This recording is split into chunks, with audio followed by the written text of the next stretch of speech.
प्रारब्ध के सभी दर्शकों को मेरा नमस्कार। मेरा नाम है संदीप आर.के. सिंह और आज हमारा सौभाग्य हमारे साथ हैं प्रोफेसर क्षितिज पाटुकुले जी। जिन दर्शकों को सर के बारे में पता ही होगा, फिर भी एक थोड़ा सा संक्षिप्त परिचय। Sir Bhishma school of Indian knowledge system Pune के संस्थापक हैं और साथ ही भीष्म सनातन हिंदू यूनिवर्सिटी यूएसए के भी संस्थापक हैं और सनातन धर्म को दुनिया में और भारत की एक्चुअल नॉलेज सिस्टम है, जो हमारी ज्ञान परंपरा है, उसका विवरण देने का कार्य, उसको दुनिया तक लेकर जाने का कार्य, उसको हम सब तक पहुंचाने का कार्य। जितनी बातें हमें नहीं पता है, हमसे छुपाई गई, वो सारा नॉलेज सिस्टम हर विषय में उसको हम तक लाने का कार्य जो है सर बहुत अच्छे से कर रहे हैं, काफी दिनों से कर रहे हैं। और सर की वेबसाइट से उसके सारे लिंक हम आपको जो है डिस्क्रिप्शन में देंगे। साथ में जो आज का हमारा विषय है दर्शकों, जो सबसे जरूरी कार्य कर रहे हैं सर, वह है कि लोगों को कंबोडिया में भारत के, मैं उसको भारत का ही कहूंगा, भारत के सबसे बड़े मंदिर विष्णु जी का मंदिर है अंककोर वॉट। हम लोग बचपन से पढ़ते आए हैं और एनसीईआरटी की बुक्स में छोटी सी एक तस्वीर होती थी, वो देखते थे तो बताया जाता था कि वो दुनिया का सबसे बड़ा मंदिर का प्रांगण, मतलब टेम्पल कॉम्प्लेक्स दुनिया का सबसे बड़ा है वो भारतीय सनातन परंपरा का ही। तो आज भी खड़ा है। तो वहां पर उसका दर्शन कराने के लिए सर एक जो है एक इनिशिएटिव लेते हैं, एक अभियान चलाते हैं। बहुत सारे लोग जुड़ते हैं, कई बार सर जा चुके हैं, सैकड़ों की संख्या में लोग जाते हैं। पूरा कंबोडिया में हिंदू धर्म, सनातन धर्म किस प्रकार से वहां उस इलाके तक पहुंचा, कैसे हुआ, वो सबका परिचय देते हैं। तो सर ने इस बार भी जो है हमें लगता है कि सितंबर में यह एक ऑर्गेनाइज किया है। इसको टूर तो नहीं कहूंगा मैं, ये तीर्थ यात्रा है जो भारत से बाहर आप जाते हैं। Bharat current Indian geographical boundaries से बाहर का जो भारत आप देखते हैं, उसको दर्शन कराने का कार्य सर कर रहे हैं। सर बहुत बहुत धन्यवाद आपका इस कार्य के लिए। थोड़ा सा परिचय दें सर, ये कैसे आइडिया आया है, क्या होता है, किस इसमें आप करते क्या है, how do you take people? जी बहुत बहुत धन्यवाद मुझे यहाँ पर बुलाने के लिए, आमंत्रित करने के लिए। एक संक्षिप्त में मैं बताऊंगा। पहले तो Bhishma school of Indian knowledge system भारतीय ज्ञान परंपरा, आज पूरा विश्व एक प्रकार से विनाश की कगार पर खड़ा है। इतनी भयंकर अवस्था हो चुकी है, किसी भी दृष्टि से अगर हम देखते हैं, वो ग्लोबल वार्मिंग की दृष्टि से देखते हैं या जो बैंकरप्ट हो रही, दिवालिया हो रही अलग अलग देशों की, विकसित देशों की, विशेषता यूरोपियन देशों की मैं बात कर रहा हूँ, उनकी अर्थव्यवस्थाएं हम देखते हैं। पूरे विश्व में जो युद्ध चल रहे हैं, अलग अलग प्रकार की आतंकवाद चल रहा है, सिर्फ हमें जीने का अधिकार है और दूसरी किसी को भी जीने का अधिकार नहीं। यह जो विचारधारा से आज इजरायल जूझ रहा है, भारत जूझ रहा है और विश्व के बहुत सारे देश इसके प्रत्यक्ष या अप्रत्यक्ष रूप से उससे प्रभावित हो रहे हैं। तो पूरे विश्व के सामने हमारा यह बड़ा आत्मविश्वास पूर्ण मानना है कि मनुष्य प्राणी के अस्तित्व के लिए ही भारतीय ज्ञान परंपरा अत्यंत महत्वपूर्ण है। इस विचार से 2020 में हमने परम पूजनीय स्वामी गोविंद देव गिरी जी महाराज, जो अयोध्या के अभी कोषाध्यक्ष है, आप जानते हैं, फिर डॉक्टर विजय भटकर और डॉक्टर कपिल कपूर और अनेक अत्यंत मान्यवर विद्वान, उनके मार्गदर्शन में Bhishma school of Indian knowledge system की स्थापना की। और फिर आज तक 10,000 से ज्यादा विद्यार्थियों ने हमारे अलग अलग प्रमाण पत्र, अभ्यासक्रम, डिप्लोमा, मास्टर्स ये अभ्यासक्रम पूर्ण किए। हाल ही में हमने एक साल निर्माण हमने किया है अमेरिका में, भीष्म सनातन वैदिक हिंदू यूनिवर्सिटी इस नाम से। तो मुझे ऐसा लगता है कि पूरा विश्व एक संक्रमण के काल से जा रहा है और उस समय केवल और केवल जो यह एकमात्र जीवित और प्रवाहित ऐसी जो सभ्यता है, सिविलाइजेशन है पूरे विश्व की, जैसे डॉक्टर विजय भटकर इसके बारे में कहते हैं कि यह सनातन है, सबसे प्राचीन लेकिन नित्य नूतन। इस प्रकार का जो इसका स्वरूप है, बड़ी दिलचस्प बात यह कि हम लोग ही इससे कट गए, हमको इसके बारे में पता नहीं।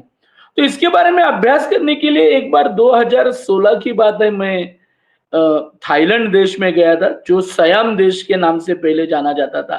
और उस समय मेरे साथ मेरे एक मित्र थे, तो उन्होंने आग्रह किया कि हम लोग कंबोडिया जाते हैं और अभी हमारे पास समय है 5-6 दिन का, तो हम कंबोडिया का दर्शन करते। तो उस समय मैं पहली बार कंबोडिया गया 2016 में। उसके बाद में अभी तक मैं 25 से भी ज़्यादा बार कंबोडिया जा चुका हूँ। अभी वो जैसे मेरे जीवन का एक मिशन बन गया। तो उस समय जब मैं वहां गया तब मुझे ऐसा लगा कि यह तो अखंड भारत का ही एक हिस्सा है। मेरा मेरे पूर्व जन्मों से इस भूमि से, इस धरती से नाता है। और वहां का जो एटमॉस्फेयर है, वहां की जो लोगों का रहन सहन है, वो भी आज भी 90% से ज्यादा भारतीय जनजीवन से साथ में वो हमें दिखाई देता है। सिर्फ खान पान की पद्धति अलग है, वेशभूषा की पद्धति वहां पर फ्रेंच लोगों का, जैसे हमारे यहाँ अंग्रेजों ने राज किया, वहां पर फ्रेंच लोगों ने राज किया, तो वो एक हमें पद्धति वहां पर दिखाई देती है। और जब पहली बार मैं अंकोर वाट मंदिर में, जो विश्व का सबसे बड़ा, सिर्फ मंदिर ही नहीं, विश्व का सबसे बड़ा प्रार्थना स्थल है। किसी भी रिलीजन, किसी भी संप्रदाय, किसी भी धर्म, किसी भी संस्था का इतना बड़ा प्रार्थना स्थल पूरे विश्व में कोई भी नहीं है। और यूनेस्को ने इसे वर्ल्ड हेरिटेज का दर्जा दिया हुआ है। और फिर अभी ये पूरे विश्व का 8वां आश्चर्य, 8th wonder of the world ऐसा भी जाना जाता है। जब वहां पर मैं गया और वहां पर वो अष्टभुजा वाली अत्यंत भव्य ऐसी भगवान विष्णु की प्रतिमा का मैंने दर्शन किया। आप सभी लोगों ने भागवत जाना है, पढ़ा है, कम से कम आपने सुना है।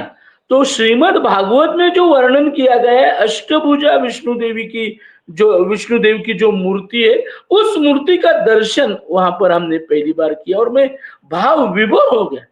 वहीं पे बैठ गया, मेरे आंखों से आंसू बहने लगे जब वो अंकोर वाट का जो मुख्य मंदिर के वो लास्ट एंड तक जब मैं चला गया। वहां पर मुझे एक अद्भुत अनुभूतियां, अद्भुत वाइब्रेशंस, मुझे ऐसा लगा कि ये तो मेरी जगह है, ये तो मेरा इससे रिश्ता है, मेरे देश का रिश्ता है। मानो ये उस समय का चौथा धाम है, 5वां धाम है।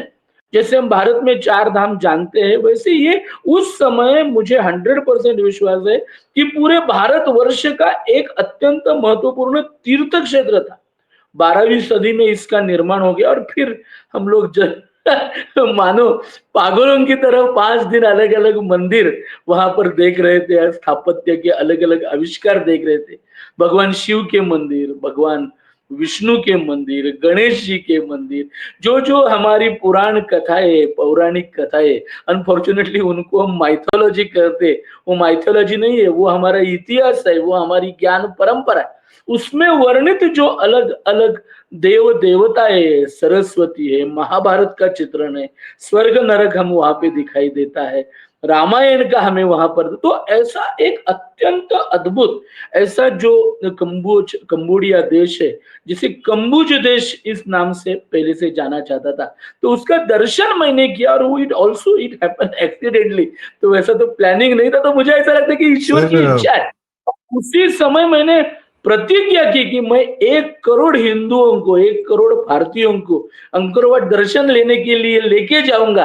वो सब मैं शायद नहीं कर पाऊंगा, लेकिन आप सभी के साथ में मुझे I will inspire minimum 1 crore people to go and take the सर आप दर्शन ऑफ कह विष्णु। रहे थे और मुझे दिख रहा था, मतलब I could see it in my own mind. ये दिख रहा था कि ये थोड़ी बहुत इमेजेस हैं जो आपसे पहले बात हुई है, शेयर किया है, या हमने नेट पर देखा है। मैं दर्शकों से कहूंगा please have a look at what Angkor what is, और एक बार अनुभव करने के लिए तो बिल्कुल जाना ही जाना है। और आपने प्रण ले लिया 1 करोड़, तो उस 1 करोड़ में मैं जरूर रहूंगा, कभी ना कभी, यह तय है। ये मेरा प्रण है कि मैं स्वयं तो जाऊंगा ही, प्रयास करूंगा जितने ज्यादा से ज्यादा लोगों को उस तीर्थ का दर्शन कराने जो हमारी ही भूमि, हम ही वहां पे हैं, यह मानना। वह मंदिर आज खड़ा है और वो यह बता रहा है कि वो तुम्हारा ही, भारतीयों को बता रहा है कि हम तुम्हारे ही हैं। तो हम लोग के मन में जो ज्योग्राफिकल बाउंड्रीज हो गई, बन गई है ना सर, उसको हटाना है। वो मंदिर का होना वहां पर उसको छिन्न भिन्न करता है। वो कहता है धरती जहां सनातन है, जहां प्रकृति है, वह सब आपका है।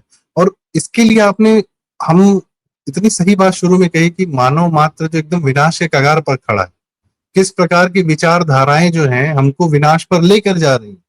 एक देश कसम खा रहा है कि हम न्यूक्लियर बम बना लेंगे तो हम तुरंत इसराइल पर गिरा देंगे। उसको अपनी सुरक्षा के लिए नहीं करना है, उसको दूसरे को खत्म करने के लिए, उस विनाश से बचने के लिए इसराइल पहले बम। तो ऐसी विचारधाराओं का होना भी क्यों? सनातन जैसी विचारधारा होनी चाहिए ना, जो समन्वय के साथ रहती है, जो शक्ति रखती है पर शक्ति का दुरुपयोग नहीं करती। और हमारे यहाँ तो शक्ति का दुरुपयोग करने वालों को दंड दिया गया है। श्राप मिला अश्वत्थामा को, जिसने ब्रह्मास्त्र चलाया था, श्रापित हुआ वो। किसी ने ब्रह्मास्त्र नहीं चलाया, सबके पास था। तो शक्ति होना और शक्ति का सदुपयोग करना ही एक सही मनुष्य की पहचान है, और वो सही मनुष्य हमें सनातन में लगातार देखने को मिलते हैं, हमारे धर्म में, हमारे पुराणों में, हमारे इतिहास में लगातार देखने को मिलते हैं। और उसको अगर जीवंत रूप में देखना है, जिन राजाओं ने वह अंकोर वाट मंदिर बनाया और जिनकी वहां प्रतिस्थापना की, तो विष्णु जी की कहानियों में भगवान विष्णु और सबकी जो जितने भी, मुझे तो अब लग रहा है वहाँ क्या क्या ही होगा, जाकर देखना जो है। I am so excited about it. और बाकी सर और बताइए कैसी ये टूर, मतलब ये नहीं, आप कैसे ऑर्गेनाइज ये करते हैं ये पूरी, ये कैसे लेकर जाते हैं ये लोगों को? ये टूर के जी बारे में मैं तो आपको बताऊंगा ही।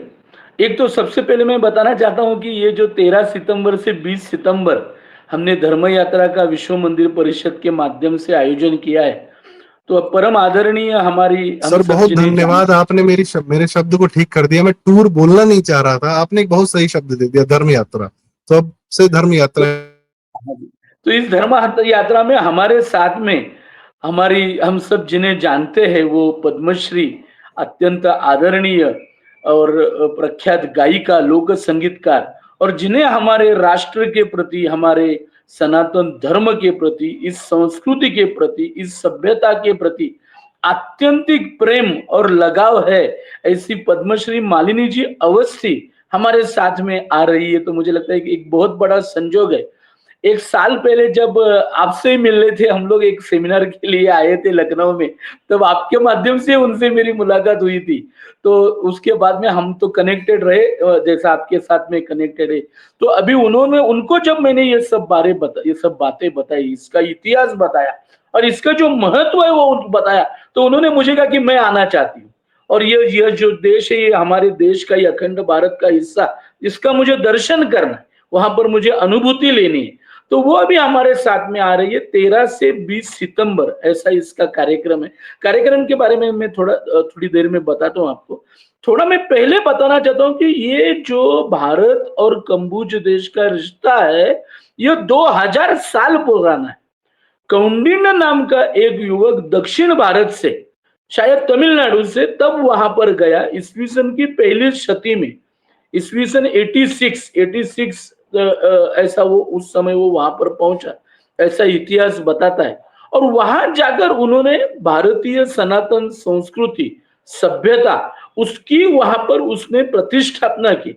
आपको अभी इसके सब हमारी तो इतिहास लिखने की, इतिहास जानने की अलग परंपरा है, लेकिन ये चीन के लोगों में उनके इतिहास के जो ग्रंथ है उसमें जो विदित हुआ है, उससे जो प्राप्त हुआ है, वो ये कहता है कि ईस्वी सन की पहली सदी से ईस्वी सन की 14वीं सदी तक वहां पर सनातन वैदिक हिंदू धर्म चलता रहा। पहले फुनान साम्राज्य था, फिर चेनला नाम का साम्राज्य था, फिर एक खमेर साम्राज्य, जिस सूर्यवर्मन द्वितीय इस राजा ने 12वीं सदी में ये अंकोरवाट का मंदिर बनाया। आपको ये जानकर अचरज होगा कि वो 12वीं सदी में पेरिस की या लंदन की जो पॉपुलेशन थी, जो जनसंख्या थी, वो कुछ सैकड़ों में थी या कुछ हजारों में थी। उस समय अंकोरवाट में 10 लाख से ज्यादा लोग रहते थे। एक अद्भुत ऐसी सभ्यता वहां पर पनप रही थी, और वो भी किसी का लूटने के सिवा, किसी का उन्होंने लूटा नहीं, सिर्फ अपने कष्ट से, अपने खून पसीने से, अपने श्रमों से वहां पर उन्होंने वो निर्माण किया। और जो अद्भुत मंदिर, और अलग अलग मंदिर, वहां तो वैसे 5000 से ज्यादा मंदिर है, अभी हम 15-20 मंदिर सिर्फ देख सकते हैं। तो उनका उन्होंने कौन सी टेक्नोलॉजी से निर्माण किया, कौन सा मटेरियल उसके लिए यूज किया। मैं तो चाहता हूं कि जो आर्किटेक्चर सीखने वाले, इंजीनियरिंग सीखने वाले, या जो उस प्रोफेशन में है, आर्किटेक्चर इंजीनियरिंग उस प्रोफेशन में, या जो विद्यार्थी गण है, जो अलग अलग इसमें सीख रहे, उन सबको अंकोरवाट का दर्शन करना चाहिए कि कौन सा विज्ञान, कौन सा शास्त्र, कौन सा ज्ञान का उपयोग उन्होंने वहां पर किया, उसका संशोधन होना आज बहुत जरूरी है। और पूरे विश्व में सबसे जो ये युवा देश, भारत देश आज सबसे युवा देश है। तो ये युवकों को हमें बड़े आग्रह से यह बताना चाहिए कि हमारे पूर्वज कितने विद्वान थे, कितने ज्ञानी थे और उन्होंने विज्ञान के क्षेत्र में कितनी बड़ी प्रगति की, उसका आज भी वो खोजना हमारे लिए मुश्किल है। तो हमारी जो धरोहर है वो इतनी वैभवशाली है, इतनी समृद्ध है, इतनी विजिगीषु है, इतनी विशाल है, इसका परिचय इस धर्म यात्रा के माध्यम से मुझे लगता है पूरे समाज को, विशेषतः युवक युवतियों को हमें यह आग्रह पूर्वक बताना चाहिए कि आपका जो ये ग्रेट अमेरिकन ड्रीम है या ग्रेट यूरोपियन ड्रीम है, उससे ज्यादा अभी हमारा ग्रेट सनातन ड्रीम, सनातन वैदिक हिंदू ड्रीम, ये अभी आगे बढ़ रहा है और यही विश्व के लिए जरूरी है। तो ये मुझे ऐसा लगता है कि ये हमारी धर्म यात्रा का मुख्य उद्देश्य है। हमारी जो यात्रा है वो अभी 13 तारीख को, 13 सितंबर को दिल्ली से निकलेगी। दिल्ली से शाम में इसका प्लेन है, तो दिल्ली से निकलेगी 13 तारीख को और 20 तारीख को उसी दिन शाम को इस हम्म, 5-6 बजे फिर दिल्ली वापस आ जाएगी। तो अभी दिल्ली से हम जाकर कंबोडिया में जाएंगे। वहां पे जो सियाम रिप नाम का एक शहर है, ये जो अलग अलग प्रकार के जो मंदिर है, स्थापत्य है, वो सब सियाम रिप शहर के बाजू में है और बाकी कंबोडिया में, लेकिन वो फैले हुए और वो अभी उतने हम्म, डेवलप नहीं हुए, लेकिन जो हम्म, विकसित हुए वो यहाँ पर है। तो वो जैसा अंकोरवाट मंदिर ये अत्यंत अद्भुत है, वैसे बयान नाम का अंकोरवाट बयान, अंकोर थाम बयान इस नाम का, जयवर्धन सातवां इस नाम का राजा था, तो उसका एक मंदिर, राज मंदिर है, वो भी अत्यंत अद्भुत है। वहां पर अलग अलग प्रकार के अवलोकितेश्वर के मुख हमें दिखाई देते हैं और उनके चेहरों के ऊपर एक अद्भुत ऐसा हास्य है। इसके साथ में तापरोम है, निकपियान है, 8वीं सदी का एक वहां पर कबान प्रासाद करके एक बहुत अच्छा विष्णु का एक छोटा सा लेकिन अत्यंत सुंदर ऐसा मंदिर है। फिर बांटी श्राई करके जिसके त्रिभुवन महेश्वर भगवान भोलेनाथ का मंदिर था, वहां पर एक बहुत बड़ी यूनिवर्सिटी थी, तो उसका हम दर्शन करते हैं, प्रिय खा का दर्शन करते हैं। तो इस प्रकार से पूरे 7 दिन मीन्स उसका प्रोग्राम ऐसा रहता है कि सुबह हम 9 बजे निकलते हैं, फिर शाम को 5 बजे, फिर बीच में भी खाना खाने के लिए आते हैं, लेकिन हम्म। शाम को 5-5:30 बजे हम आते हैं और फिर 6 से 8 बजे तक हमारा सत्संग होता है। उस सत्संग में आदरणीय मालिनी जी हम सबको संबोधित करेंगी, वो धर्म के बारे में, सनातन धर्म के बारे में, अपनी संस्कृति सभ्यता के बारे में लोगों ये के तो मन में बड़ा बहुत अच्छा सारे विचार कॉम्बिनेशन आपने बना दिया है सर। ये तो बड़ा अच्छा कॉम्बिनेशन बना दिया है कि जहाँ तीर्थ यात्रा भी है, जहाँ प्राकृतिक सौंदर्य भी है, और एक मतलब क्या कहते हैं कि धर्म एक यात्रा तो डायलॉग है। होता है, सत्संग हाँ, होता एक है। कन्वर्सेशन है, सत्संग है, मतलब इट्स अमेजिंग कॉम्बिनेशन। तो इट्स हाँ, an experience, I think it's a very amazing experience कि आप सिर्फ टूरिज्म करने नहीं जा रहे हैं, सिर्फ आप तीर्थ यात्रा करने नहीं जा रहे, आप एक कॉम्बिनेशन और बनाकर जा रहे हैं जहाँ सब कुछ है। और इसमें जी। सबसे विशेष परिवार, संदीप जी, ये तो सर मुझे लगता है कि परिवार के साथ, बच्चों के साथ जाने वाली जगह है, एक अनुभव उनको देने के लिए। जो बच्चे नहीं, आजकल बड़े बड़े स्कूलों के बच्चे कहते हैं कि अरे हमको विदेश जाना है, वो आके अपने माँ बाप को परेशान करते हैं। तो आई डोंट नो, अगर अभी यह एक जून यात्रा महीने में बच्चों को कराई जा सके। वाह, हमारे साथ एक ही फैमिली के 12 लोग आए थे। बताइए। फैमिली के 12 लोग, दूसरे फैमिली के 8 लोग, हमारे लिए भी वो एक अत्यंत आनंद की यात्रा थी। और सबसे जी। इसमें महत्वपूर्ण जो हम सुविधा दे रहे हैं वो है शुद्ध शाकाहारी सात्विक भोजन। जी। प्रदेश में विविध अलग बाहर के देश में जाते तो खाने की बहुत बड़ी समस्याएं हो जाती है। तो हमने वो अभी तो ये हमारा मुझे लगता है 22 हमारी आज तक धर्म यात्रा पूर्ण हो चुकी है। तो इसमें हम लोग सबसे सबसे बड़ा ख्याल रखते हैं कि ये खाने का जो खान-पान की व्यवस्था है वो शुद्ध शाकाहारी खान-पान की आप व्यवस्था, सही कह रहे हैं सर। बाकी मैं भी वो मैं भी पिछले महीने अपने पूरे परिवार के साथ में, जो हम 15 लोग थे, वो एक अर्बेनिया करके गाड़ी होती है, वह बुक करके अब हम लोग नैनीताल में नीम करोली धाम और फिर नैना देवी मंदिर, वाह वाह। और ऑफ कोर्स बच्चे भी थे साथ में, तो थोड़ा बहुत डैम है। मेन था कि नीम करोली बाबा के यहाँ दर्शन करने जाना। तो वो एक पारिवारिक यात्रा थी, उसमें सब कुछ था, उसमें सबके लिए, बच्चों के लिए, बड़ों के लिए, पापा के लिए, सबके लिए, दीदी, सब लोग के लिए एक अच्छा, मतलब एक अच्छा एक्सपीरियंस था। और जो आप खाने की बात कर रहे हैं, वो ऑफकोर्स बाहर निकलते ही वो समस्या आ जाती है। अगर आप उसका ध्यान रख रहे हैं तो बहुत ही अच्छी बात है। 7 दिन के लिए आदमी को यह ना महसूस हो कि भारत के बाहर है, भारत में ही अपने हिसाब से तो बहुत बहुत धन्यवाद सर, आपने हमें, आप जो ये कार्य कर रहे हैं, आपने हमें भी समय दिया अपने इस कार्य के बारे में बताने का। और दर्शकों से मेरी रिक्वेस्ट है कि आप लोग भी अगर इच्छुक हों तो आगे बढ़ें सर के इस मतलब अभियान में, धर्म यात्रा में, जिसको जाने की इच्छा हो बताएं। सारे डिस्क्रिप्शन में हम जो है ना सारी चीजें आपको शेयर कर देंगे। इनकेस कोई डाउट हो, फोन नंबर वगैरह सारी चीजें सब कुछ हम आपको डिस्क्रिप्शन में आपको देखने को मिल जाएगा। बाकी कोई डाउट होगा तो आप हमसे संपर्क कर सकते हैं, सर से संपर्क कर सकते हैं, बहुत सारे तरीके हैं। वह भी सारी जानकारी हम डिस्क्रिप्शन में जरूर दे देंगे। तो बहुत अद्भुत कार्य है सर ये धर्म यात्रा जो आप कर रहे हैं, और इसके लिए आपको साधुवाद है।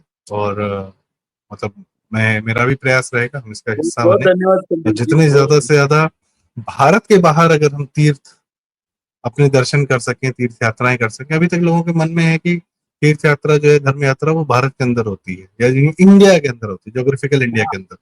पर अरे भारत ज्योग्राफिकल इंडिया से बहुत बाहर है। और अंकोर वाट उसका एक बहुत बड़ा उदाहरण है। और सर को साधुवाद कि आप उसका दर्शन सबको करवाने का प्रयास कर रहे हैं। तो बहुत बहुत धन्यवाद। बाकी मैं चाहूंगा फिर से आपसे इस बारे में फिर से चर्चा हो, प्लस आपके जो अन्य कार्य हैं, जो आप इंडियन नॉलेज सिस्टम पर कार्य कर रहे हैं और जो आप सनातन हिंदू यूनिवर्सिटी पर कार्य कर रहे हैं, तो मेरे ख्याल से उस पर एक हम अलग से आपसे जानकारी लेना चाहेंगे। पर मुझे बहुत आनंद दर्शकों, होगा। आपकी क्या राय है, आप हमें कमेंट्स में जरूर बताएं। और डिस्क्रिप्शन में जो भी आपके जैसे डाउट्स हो, आप हमें कमेंट्स में, अगर किसी के डाउट हो आप कमेंट में भी डाल दीजिएगा, हम वहां पर भी आपको जो है डाउट क्लियर करने का प्रयास करेंगे। और बाकी सर को फॉलो करें, और इनके भी जितने हैंडल्स हैं हम वो भी शेयर करेंगे। और इस वीडियो को लाइक करें, शेयर करें। हो सकता है आपके माध्यम से किसी और का प्रारब्ध, आपका तो बने, किसी और का प्रारब्ध हो जाए धर्म यात्रा करने का। तो वीडियो लाइक करें, शेयर करें, चैनल जरूर सब्सक्राइब करें। प्रारब्ध। बहुत बहुत धन्यवाद। नमस्कार।